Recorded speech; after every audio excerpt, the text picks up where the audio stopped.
आता बघूया टॉप 9 राजकीय बातम्या।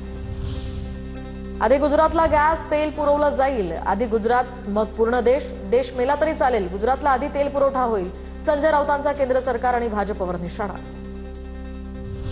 बारामतीमध्ये कुठेही गॅस मिळत नाहीये, संपूर्ण देशामध्ये हीच परिस्थिती, गॅस सिलेंडरची कमतरता आहे हे सरकार मान्य का करत नाही, सुप्रिया सुळेंचा सवाल। तर जे विरोधक बोलतात तेच वास्तव होण्यास सुरुवात झाली आहे, एलपीजी साठी लोकांच्या हाणामाऱ्या सुरू आहेत, सुळेंचं वक्तव्य। मोनालिसाच्या लग्नानं दुःखाचे कंठ फुटलेल्यांनी आता स्वधर्मातील महिलांचे अश्रू समजून घेतले पाहिजेत।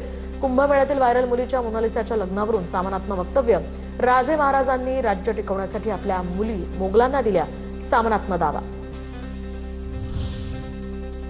सभागृहामध्ये आज गॅस तुटवड्याचा मुद्दा तापणार, तर विरोधक गॅसच्या मुद्द्यावरून सरकारला धारेवर धरणार, घाबरू नका, मोदींवर विश्वास ठेवा, फडणवीसांचं आवाहन।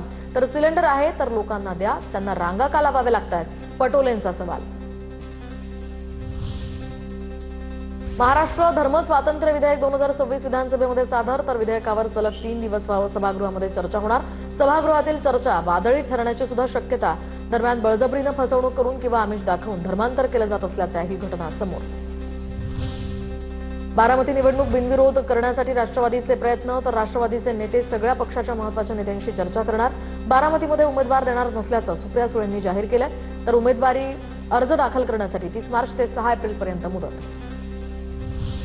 हरियाणा, ओडिशा आणि बिहारमध्ये आज राज्यसभेची निवडणूक, राज्यसभेच्या 11 जागांसाठी निवडणूक होणार, महाराष्ट्रातील राज्यसभेच्या 7ही जागा बिनविरोध, 37 पैकी राज्यसभेच्या 26 जागा बिनविरोध, तर सकाळी 9 ते संध्याकाळी 5 वाजेपर्यंत मतदान आणि संध्याकाळी 5 नंतर मतमोजणी।